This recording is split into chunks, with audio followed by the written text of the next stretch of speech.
বিসমিল্লাহির রহমানির রাহিম। সুপ্রিয় দশম শ্রেণীর ছাত্রছাত্রীবৃন্দ, কেমন আছো তোমরা সবাই? আশা করি ইনশাল্লাহ সবাই ভালো আছো। আমিও তোমাদের দোয়া ইনশাল্লাহ ভালো আছি। তো তোমরা হয়তো অনেকে খবর টবর দেখতে পারছো, করোনা কিন্তু আবার মহামারী আকারে দেখা দিয়েছে। তোমরা অবশ্যই বাসার বাইরে বেশি বেশি বাইর হইবে না, কারণ এখন যে করোনা এটা খুবই মারাত্মক।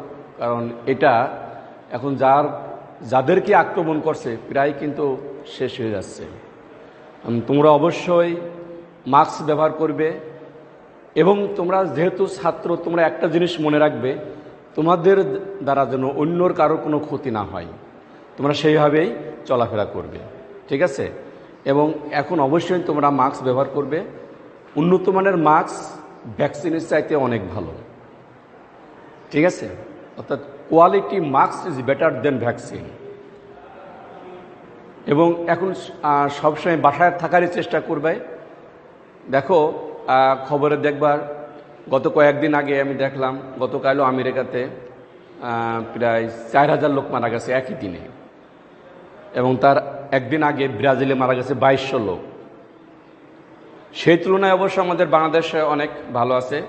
তবুও তোমরা নিরাপদে থাকবে, সুস্থ থাকবে। এবং তোমাদের পরীক্ষা, তোমাদের হয়তো ফর্ম ফিল আপ 1 এপ্রিল থেকে শুরু হওয়ার সম্ভাবনা হবে। দ্রুতই তোমাদের পরীক্ষা হবে, আর তোমরা বাসায় ভালোভাবে পড়াশোনা করবে, ঠিক আছে? তা আজকে আমি তোমাদের রাসায়নিক বন্ধন এই অধ্যায় সম্পর্কে আলোচনা করব। এটা তোমাদের যারা এসএসসি পরীক্ষার্থী তাদেরও আছে, এবং যারা নিউটেন তাদেরও আছে, ঠিক আছে? অর্থাৎ তোমাদের প্রত্যেকের জন্য এই অধ্যায়টা খুবই ইম্পর্ট্যান্ট। এবং পিরিয়ডিক টেবিল বা পর্যায় সারণী, এটা হচ্ছে কি, আমাদের দেখো পর্যায় সারণীটি কেমিস্ট্রির এমন একটি অধ্যায় বা বিষয় যেটা সম্পর্কে তুমি যদি ভালো তোমার ধারণা থাকে, তোমার রসায়ন পড়া অনেক অংশে সহজ হয়ে যাবে, ঠিক আছে? যেমন মানুষের শরীরের হার্ট, যেটাকে হৃদয় আমরা বলি, এটা কিন্তু মূল বিষয়। ঠিক পর্যায় সারণীটাও কেমিস্ট্রির জন্য কিন্তু হার্ট, ঠিক আছে, মানে হৃদয়। অতএব তোমরা পর্যায় সারণীটি খুব ভালো করে বোঝার চেষ্টা করবে এবং আয়ত্ত করবে। তাহলে তোমার এই যে মৌলের নাম লেখা থেকে শুরু করে তার সংকেত, বিক্রিয়া, কারা কোন ধরনের বিক্রিয়া করে, সব কিন্তু পর্যায় সারণীর মধ্যেই নিহিত আছে, ঠিক আছে? তা আমাদের আজকের পঠিত বিষয় হচ্ছে পর্যায় সারণী। ইংরেজিতে বলা হয় পিরিয়ডিক টেবিল। দেখো আমি লিখি বোর্ডে, খেয়াল করো তোমরা। পিরিয়ডিক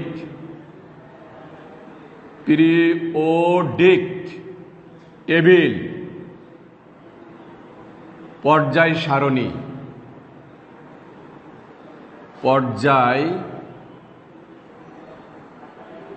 সারণী।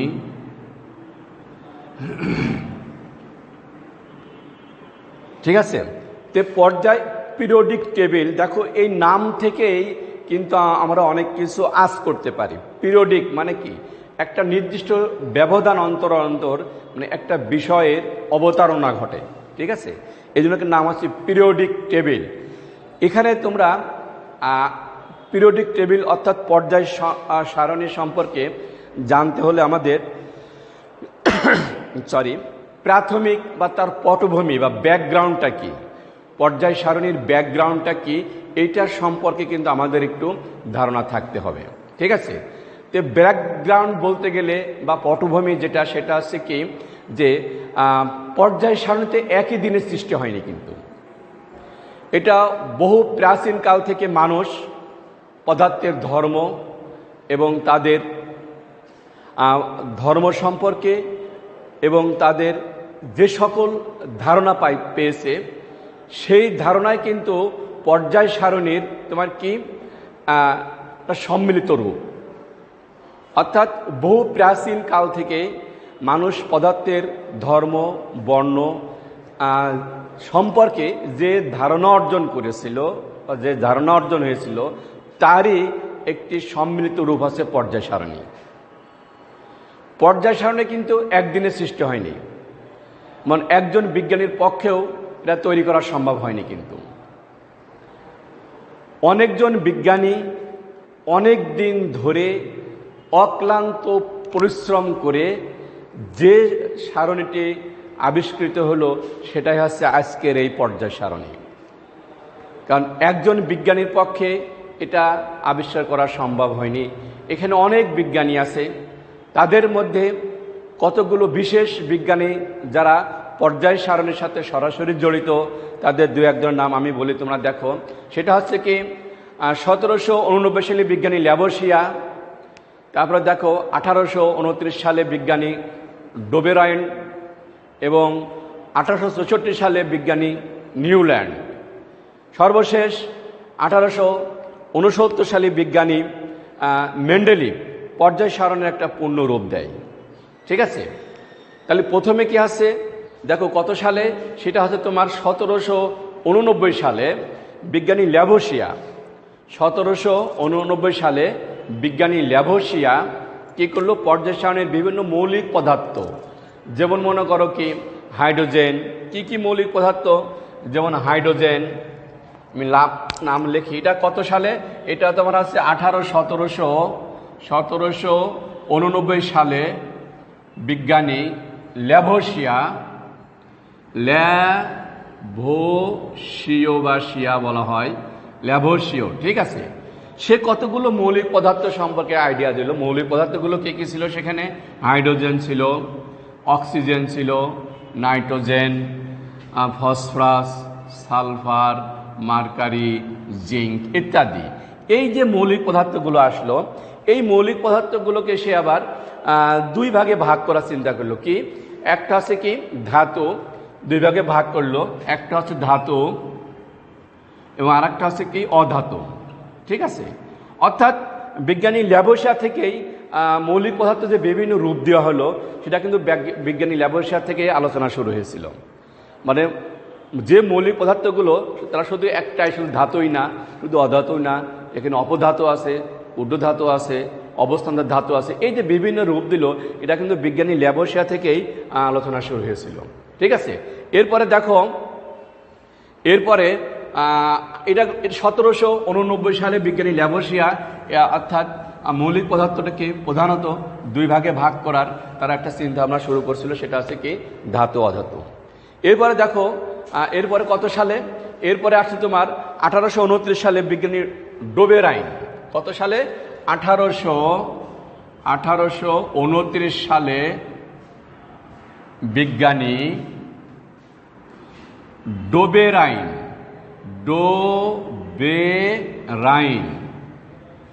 ডোবেরাইনের ত্রয়ী সূত্র দেয়, ত্রয়ী সূত্র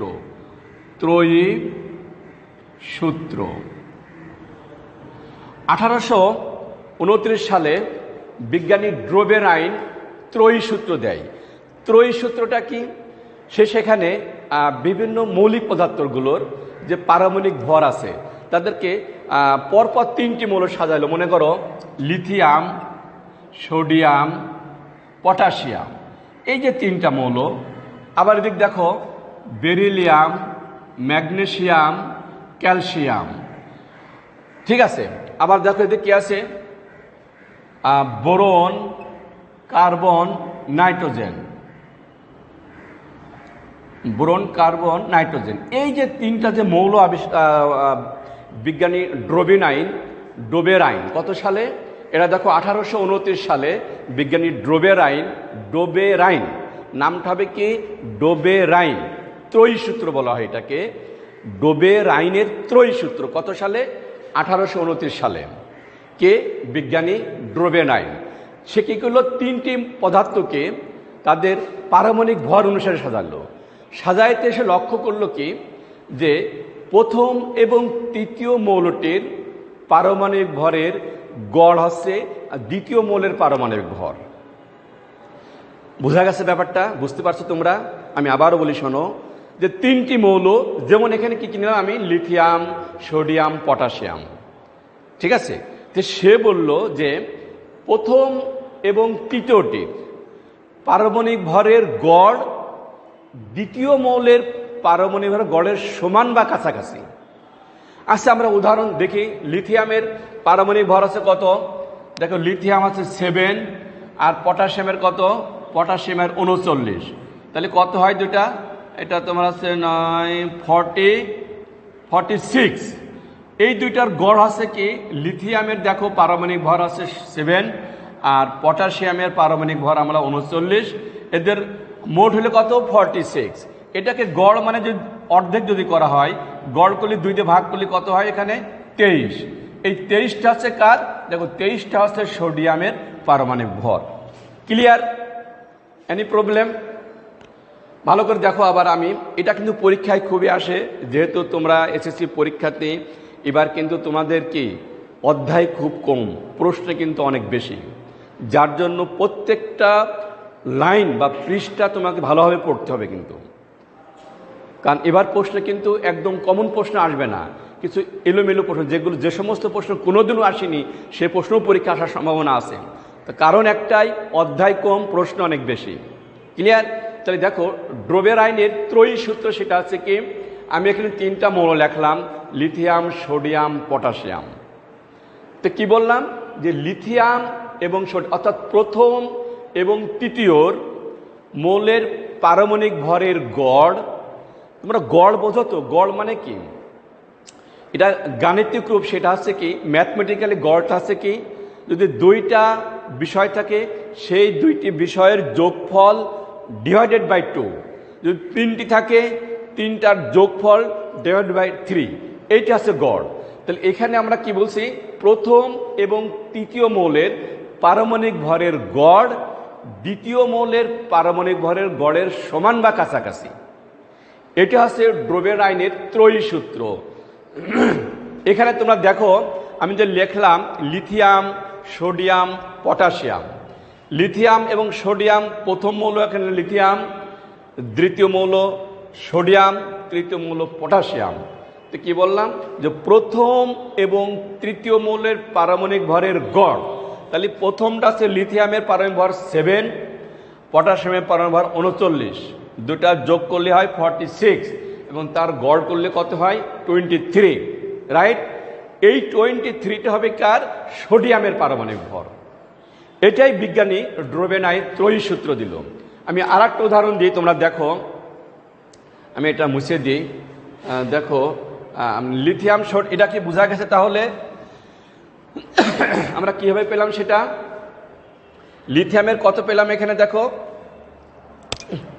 লিথিয়ামের পারমাণবিক ভর ছিল 7, এটা আমরা জানি। পটাশিয়ামের ছিল কত? 39, 39, সেটাও জানি। এই দুটো যোগ করে কত পেলাম আমরা? 23। সেটা হচ্ছে এই যে সোডিয়ামের পারমাণবিক ভর। রাইট? তো এটা হচ্ছে ড্রোবের আইনের ত্রয়ী সূত্র। এখন দেখো আমরা এখানে আরও 3টা আমি লিখছি, দেখো খেয়াল করো। যে beryllium, magnesium, calcium. Beryllium, magnesium, calcium. তাহলে এখানে প্রথম আর তৃতীয়টা আছে কি? দেখো প্রথম মৌল আছে কি এখানে? বেরিলিয়াম। তৃতীয় মৌল কত? তৃতীয় মৌল এখানে কত? ক্যালসিয়াম। বেরিলিয়ামের পারমাণবিক ভর কত? বেরিলিয়ামের হচ্ছে তোমার কত? 7, 8।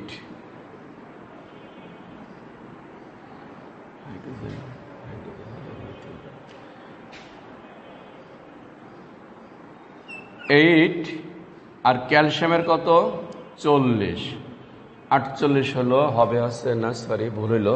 আচ্ছা এটা আমি দেখি, বেরিলিয়ামের পারমাণবিক ভরটা একটু দেখে নিই, খেয়াল মনে পড়ছে না। বেরিলিয়ামের পারমাণবিক ভর হবে তোমার হচ্ছে 9 আর দেখ আছে কত? 40। 8 হবে না, এটা হবে তোমার 9। বেরিলিয়ামের পারমাণবিক ভর হবে কত? 9। দুটা যোগ করো তাহলে কত হয়? 49। 49-এর অর্ধেক কত? 2 দিয়ে ভাগ করলে কত হবে? এটা 2 দিয়ে ভাগ করি 2, 24.5। এই 24.5 হলো কার? ম্যাগনেসিয়ামের পারমাণবিক ভর, সেটা হবে কত? 24.5। তাহলে এখানে দেখো এমনি ম্যাগনেসিয়ামের পারমাণবিক ভর কত? ম্যাগনেসিয়ামের পারমাণবিক ভর আমরা জানি 24, কিন্তু এখানে আমাদের কি হলো? 24.5, অর্থাৎ 0.5 বেশি। আমাদের ড্রোবেনাইন ত্রয়ী যে সূত্রটা আছে কি, যে তিনটা মৌলের পারমাণবিক ভর, এদের প্রথম এবং তৃতীয় মৌলের পারমাণবিক ভরের গড় দ্বিতীয় মৌলের পারমাণবিক ভরের সমান বা কাছাকাছি। তাই দেখো এখানে আমাদের তার পারমাণবিক ভরের সমান বা কাছাকাছি হলো। কিন্তু এরপর দেখো আমরা আর একটা মৌল করি, খেয়াল করো যে এখানে নিচে আমরা, তো এটা বোঝা গেল বেরিলিয়াম। তো দেখো ঠিক একইভাবে ত্রয়ী সূত্র, যেটা যে তিনটা মৌল ত্রয়ী সূত্র, beryllium, magnesium, calcium, right. Beryllium হচ্ছে প্রথম মৌল আর ক্যালসিয়াম হলো তৃতীয় মৌল। তো আমাদের সূত্র হচ্ছে কি, প্রথম মৌল অর্থাৎ প্রথম যোগ তৃতীয় divided by 2 is equal to দ্বিতীয় মৌল। এই আছে আমাদের সূত্রটা আছে কি, প্রথম মৌল যোগ তৃতীয় মৌল divided by 2 is equal to দ্বিতীয় মৌল। মনে থাকবে, দেখো প্রথম মৌল যোগ তৃতীয় মৌল divided by 2 is equal to দ্বিতীয় মৌল। এই যে বেরিলিয়াম প্রথম মৌল, তার পারমাণবিক ভর আছে কত, 9। তারপর দেখো ক্যালসিয়াম, তার পারমাণবিক ভর আছে কত, 40। দুইটার যোগ করলে আছে 49 এবং এদের গড় করলে 24.5। তে ম্যাগনেসিয়ামের এখানে আছে 24.5। এটা বোঝা গেল। আমি আর একটা উদাহরণ দিই, তোমরা খেয়াল করো। সেখানে কি কি আছে দেখো, বোরন, কার্বন, নাইট্রোজেন। কি কি লিখছি আমরা, বোরন, কার্বন, নাইট্রোজেন। এই যে এখানে প্রথম মৌলটা আছে কি, তাহলে আমাদের সূত্র কি, ত্রয়ী সূত্র। দেখো ত্রয়ী সূত্র ইজ ইকুয়াল টু, আমরা এইভাবে সূত্র লিখতে পারি, প্রথম মৌল যোগ দ্বিতীয় মৌল ডিভাইডেড বাই 2 এটা সমান হবে কি, এটা হবে তৃতীয় মৌল, এটা হচ্ছে তৃতীয় মৌল divide by 2 is equal to কত হবে, দ্বিতীয় মৌল। ঠিক আছে, তাহলে এইটা হচ্ছে আমাদের সূত্রটা আছে কি, ত্রয়ী সূত্র ইজ ইকুয়াল টু আমরা লিখতে পারি প্রথম মৌল যোগ তৃতীয় মৌল divided by 2 is equal to দ্বিতীয় মৌল। বুঝা গেছে? তাহলে আমরা প্রথম মৌল আছে কি এখানে, দেখো প্রথম মৌল আমাদের কি এখানে, বোরন যোগ তৃতীয় মৌল আছে কি nitrogen divided by 2 is equal to কোন মৌল হবে সেটা আছে কার্বন। এখন দেখো তাহলে প্রথম মৌল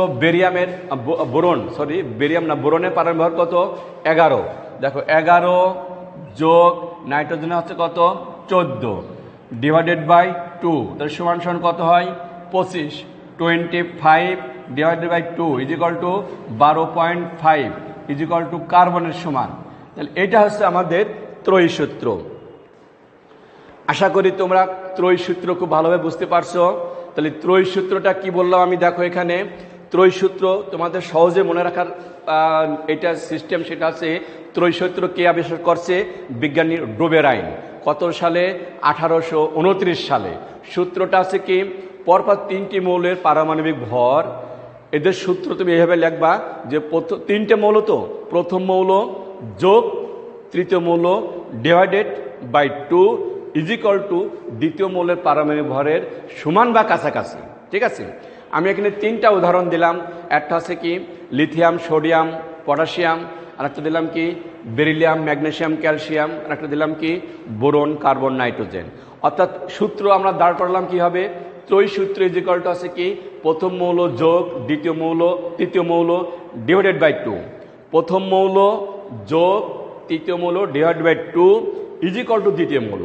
তাহলে প্রথম মৌল এখানে কি ছিল, বোরনের ক্ষেত্রে বোরন যোগ nitrogen divided by 2 is equal to carbon, দ্বিতীয় মৌল। তাহলে 11 যোগ 14 by 2 25 by 2 is equal to 21, অর্থাৎ 12.5, যেটা আছে কার্বনের পারমাণবিক ভর। আশা করি তোমরা বুঝতে পারছো ড্রোবেনাইন ত্রয়ী সূত্র। এবার আমরা চলে যাব নিউল্যান্ডের অষ্টক তত্ত্ব। খুব ইম্পর্টেন্ট, পরীক্ষায় খুবই আসে নিউল্যান্ডের অষ্টক তত্ত্ব। এটা কত সালে, এটা হচ্ছে দেখো নিউল্যান্ডের অষ্টক তত্ত্ব কত সালে, 1864 সালে। খুলে না কেন, 1800 কত সালে, 64 সালে বিজ্ঞানী নিউল্যান্ড, বিজ্ঞানী নিউল্যান্ড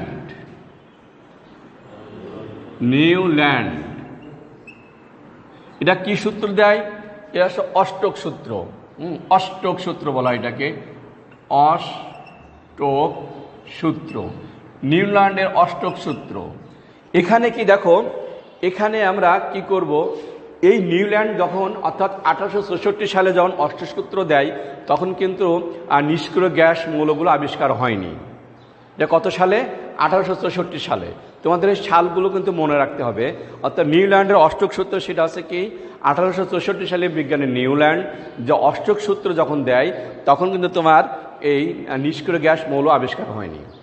তো এখানে কি, এখানে সে পরপর 8টি মৌলের পারমাণবিক ভরের ক্রম অনুসারে 8টি মৌল সাজায় লেখলো, অর্থাৎ পরপর 8টি মৌল সে সাজায় লিখে রাখলো, ঠিক আছে। এরপরে দেখা যাচ্ছে যে প্রত্যেকটা মৌলের ক্ষেত্রে প্রতি অষ্টক মৌলের সাথে এর ধর্মের যথেষ্ট মিল আছে, প্রতি অষ্টক মৌলের সাথে ধর্মের যথেষ্ট মিল আছে। দেখো আমি লিখি এখানে হাইড্রোজেন, লিথিয়াম,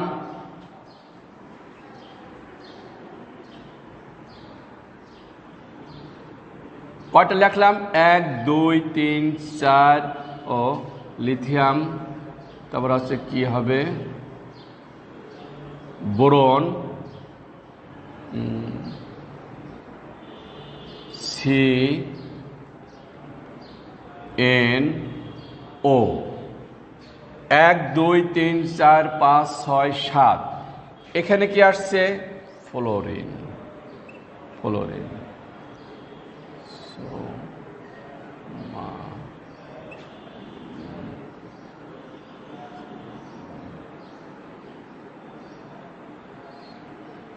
এখানে দেখো ক্লোরিন। এই যে আমি যে মৌলগুলো লেখলাম দেখো তুমি খেয়াল করে, এখানে hydrogen, lithium, beryllium, boron, carbon, nitrogen, oxygen, fluorine, sodium, magnesium, aluminium, silicon, phosphorus, sulphur, chlorine. কি বলা হচ্ছে? যে প্রতি অষ্টক মৌলের সাথে এদের ধর্মে যথেষ্ট মিল আছে। তুমি যদি হাইড্রোজেনকে কল্পনা করো তো হাইড্রোজেন কি হবে? দেখো এখানে হাইড্রোজেন আছে 1 1 2 3 4 5 6 7 8। অর্থাৎ কি হাইড্রোজেন এবং ফ্লোরিনের সাথে ধর্মের কিন্তু যথেষ্ট মিল আছে। কিভাবে? দেখো হাইড্রোজেন একটি অধাতু, ফ্লোরিন অধাতু। হাইড্রোজেন একটি ইলেকট্রন গ্রহণ করতে পারে, ফ্লোরিনে একটি ইলেকট্রন গ্রহণ করতে পারে। হাইড্রোজেন যোজনী 1, ফ্লোরিন যোজনী 1। এইভাবে প্রত্যেকটা মৌলের ক্ষেত্রে এদের প্রতি অষ্টম মৌলের সাথে ধর্মের যথেষ্ট মিল আছে। আবার যদি আমি লিথিয়াম ধরি, দেখো প্রত্যেকটা মৌলের ক্ষেত্রে একই রকম হবে। এবার আমি দেখো আবার তোমাদের আমি লিথিয়াম ধরি, যদি লিথিয়াম ধরি 1 1 2 3 4 5 6 7 8। এই যে দেখো লিথিয়াম এবং সোডিয়াম, এই যে এরা অষ্টক মৌল। লিথিয়াম এবং সোডিয়াম এদেরও ধর্মের সাথে যথেষ্ট মিল আছে। লিথিয়ামটাও ধাতু, সোডিয়ামটাও ধাতু। লিথিয়ামটাও ক্ষার ধাতু, সোডিয়ামটাও ক্ষার ধাতু। লিথিয়ামও একটা ইলেকট্রন ত্যাগ করে, সোডিয়ামও একটা ইলেকট্রন ত্যাগ করে। লিথিয়াম পানির সাথে বিক্রিয়া করে ক্ষার উৎপন্ন করে, সোডিয়ামও পানির সাথে বিক্রিয়া করে ক্ষার উৎপন্ন করে। তাহলে কি দেখা গেল? দেখো যে লিথিয়ামের সাথে সোডিয়াম অর্থাৎ প্রতি অষ্টক মৌলের সাথে এদের ধর্মের যথেষ্ট মিল আছে। তুমি আরো দেখো, আমি আরো দু একটা দেখাই, খেয়াল করো। আমি আরো দু একটা দেখাই। যদি মনে করো এই যে বেরিলিয়াম নিয়ে, এখানে আছে 1, বেরিলিয়াম 1 2 3 4 5 6 7 8। এই যে এখানে দেখো এইটা আছে আমাদের ওই আকাঙ্ক্ষিত সেই গ্রুপটা, অষ্টম গ্রুপ। অর্থাৎ বেরিলিয়ামের সাথে দেখো ম্যাগনেসিয়ামের কিন্তু ধর্মে যথেষ্টই মিল আছে। কারণ বেরিলিয়াম এবং ম্যাগনেসিয়াম দেখো এরা প্রতি অষ্টক মৌলে যে একই ধর্মের যে মিল, সেটাই হচ্ছে আমাদেরকে তোমাদের অষ্টক তত্ত্ব। এটা কার? নিউল্যান্ডের অষ্টক তত্ত্ব। অর্থাৎ দেখো বেরিলিয়ামের কত, এটা বেরিলিয়ামের বাইরের শিলা ইলেকট্রন 2টা আছে, ম্যাগনেসিয়াম বাইরের শিলা 2টা আছে। বেরিলিয়াম মৃৎক্ষার ধাতু, ম্যাগনেসিয়াম মৃৎক্ষার ধাতু।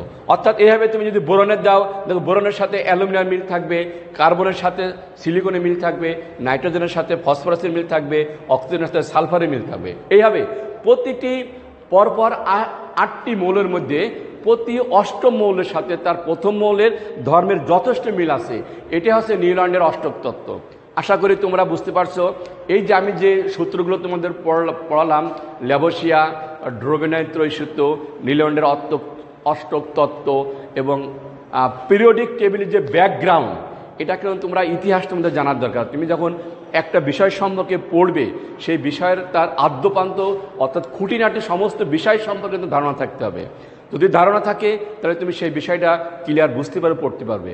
পর্যায় সারণী তোমাদের হার্ট, মানুষের যেমন হৃদয় হার্ট, ঠিক পর্যায় সারণী কেমিস্ট্রির জন্য হার্ট। তোমরা যদি এটাকে ভালো করে বোঝো, ভালো করে পড়ো, তোমার পরবর্তীতে যে কোনো বিক্রিয়া, তাদের বৈশিষ্ট্য সব কিছু জানা সহজ হবে। ঠিক আছে, ভালো থাকো তোমরা সবাই। আল্লাহ হাফেজ।